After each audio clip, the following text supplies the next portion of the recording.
If I was hitting this golf ball with the same swing off the turf right here, okay? Just to give you guys an idea, watch how far this golf ball would go if I was hitting this off grass. Okay, like that's the shot, that's the swing I'm making. Watch this. I'm gonna make the literal exact same swing, exact same pace. and there's your bunker shot. You know what I mean?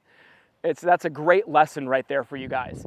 I mean, and I'm glad Kevin said it. You know what we actually do, guys? We actually take the amount of feet and we translate them to yards in our mind and hit it that far. So when Cam and I are hitting this little shot like right here, right? This little one that's like, what, this is like 20, 25 feet right here. In all reality, I'm just trying to hit this ball 25 yards, which would be across the green over there. This is the only surface that's different than any other that you're playing off of all the time. It's one thing to gauge your distance control from grass.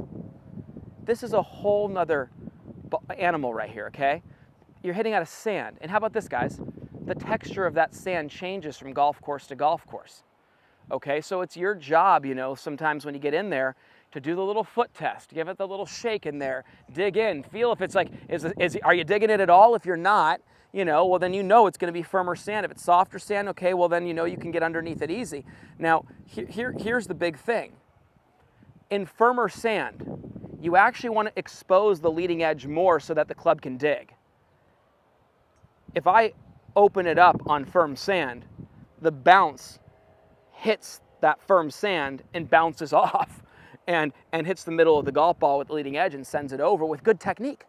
So, you know, when you guys are hitting out of firm sand, you know, that's where I'll actually square that leading edge up with a 60 degree a little more, take a little smaller swing and just dig a little bit and that ball will pop out. But then if I'm sitting there in soft sand, I have no problem opening that face and that will actually prevent the club from digging more. But the biggest thing, stay smooth, stay connected in your backswing, and just try to feel yourself take a very, very normal swing, swinging down through and past the golf ball, okay? That's a big key for you guys. We are so excited to announce that both of our complete game clinics at the end of July have sold out on the East Coast. With requests still coming in, we had to open up one more. July 29th and July 30th, accommodations at Foxwood Resort and Casino, golf at Lake of Isles in beautiful Stonything, Connecticut. You guys, our clinics are awesome. We have a blast doing them. Get in on the action and sign up today. A lot of people have been mistaught in that when they open a club face, that the ball is going to go in the direction the face is pointed. That is not true, whether it's on grass or on sand. If I open this club face and point it towards Mike over here, but I swing over this green flag, watch the direction this ball travels. Look at my face. It's pointed at Mike. Watch where I swing.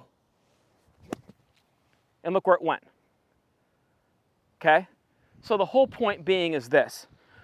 When the face is open and I swing towards you guys, it's going up the face and in the direction I'm swinging. If it hit the leading edge, or if it was a putter and I swung towards you guys, guess where it's going? In the direction the face is pointed. So the whole point being is when that face is open, it's going to go in the direction that you're swinging. So a huge mishap that people have. Say I want to hit it to this green flag. They open their feet way up. They get their swing path way up and across it and then think that because the face is pointed at the target, it's going to go that way. And all that person ends up doing is backing up and helping it out to the line, bottoming out in the sand too soon, bouncing off the sand, blading it over the green. That becomes the issue there. So my whole point to you is this. If you just took a normal golf swing and hit the imaginary golf ball underneath the golf ball, you know, here's the good news, guys. You're going to get out and be on the green. And you're going to do what I call protecting bogey. You're not going to make the big number. Now, when we open the face, here's the important thing. Notice how I'm opening the face first, and then I'm taking my grip. I'm not taking my grip from a neutral position and then opening the face, because look at my hands. The grip's wrong then, and guess what? It's going to return back to square and not going to get the ball up in the air for you. So that's the big part of it. Now, here's the thing in the setup that's really the most important thing. And this is what I wanted you guys to all see from this angle back there. Notice how low my hands are in the bunker. When I lower the handle, I'm increasing the leverage or the angle between my lead arm and the golf club. That increased angle, I'm going to give everybody the angle here, ready? That increased angle with a normal golf swing stands the club up more vertical. Ready? Watch the normal swing plane. Normal swing plane. Watch what happens when it's lower. You see that? Naturally, not with me, not even actively trying to hinge the wrist. Ready? Stands up more vertical. Now, what is more vertical going to do? Dig down more and pop it up, right? If I come in with a normal swing, a shallower swing, that ball will go a little farther and come out a little lower. But when I get my hands real low, okay, like real low, look at that, watch this thing. Okay, that's coming out real soft right there. So, Cam, hop on in here. Hit a couple of these for us. Like a butterfly with sore feet. Did you see that thing? I mean, I could have sat out there and let that thing lay on my chest and it wouldn't have hurt, right?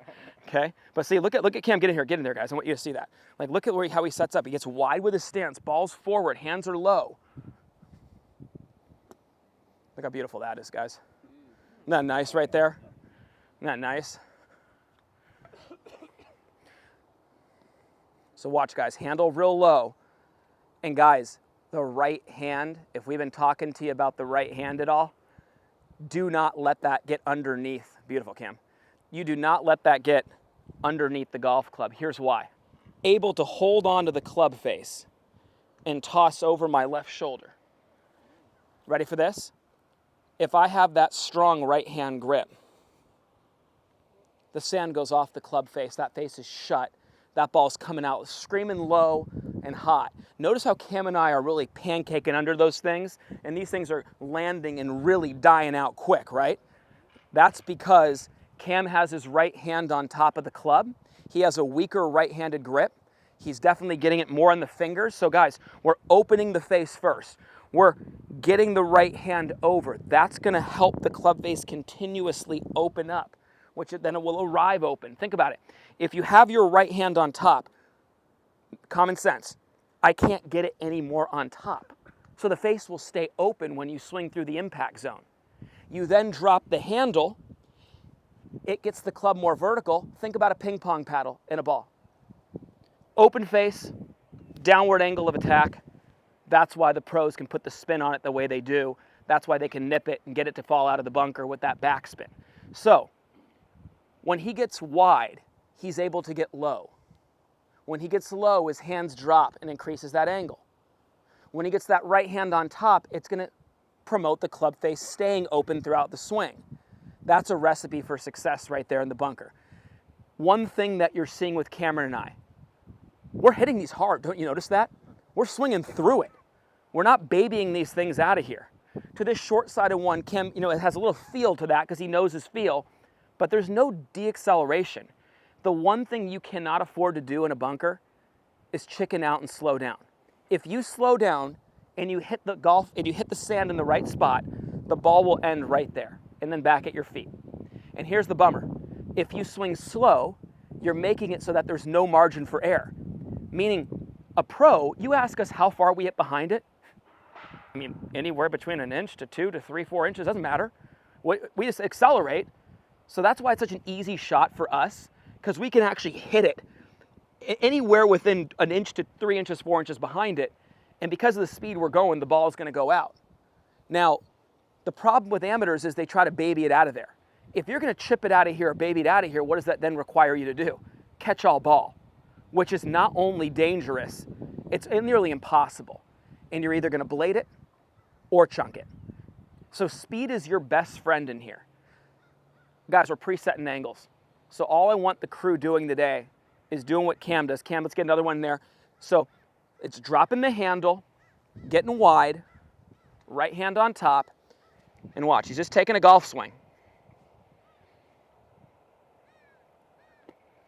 There you go. Look at that one goes out to the long one. Yeah, it's funny. Like Kev asked a good question. It's funny. He said this. I love it because Kevin, he filmed so many videos of ours. He goes, when somebody's already flipping it like this, should they be thinking about hitting behind the golf ball, or should they be thinking about hitting it past the golf ball? What's funny is you already release it early. The club already bottoms out behind the ball. Your best bunker shots have been the ones where we actually think take a divot past the golf ball. So even though we are hitting behind the ball, guys, you want the low point actually being down and past it. So even though Cameron and I are entering here, our low point's over there. Does that make sense? So even though, think about that, guys. That's a great way to think about that. Just because we're entering here doesn't mean that that's the low point. That doesn't mean that we're in on the back of it and then up out of it. It's no, that club is going down here and continuing down there past the ball, okay? That's a mindset right there, just as much as it is a technique. Nice work, Kev. Oh, look at that. That's what I'm talking about. This shot, as we talked about, coming off a different surface, not hitting the ball itself, but hitting the sand. It's just, you have to shift the mindset a little bit and figure out how much swing you need to take to actually get it out of there. Awesome.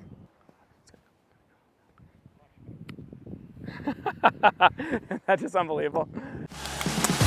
At Forzak Golf, we take a lot of pride in having developed some of the best and most consistent golf swings on the planet. We do this through simplicity. Our Full Swing Masterclass will take you on a step-by-step, easy-to-understand process on how to get your golf swing better than ever. Join the many before you who've utilized our Full Swing Masterclass to take their games to the next level and beyond.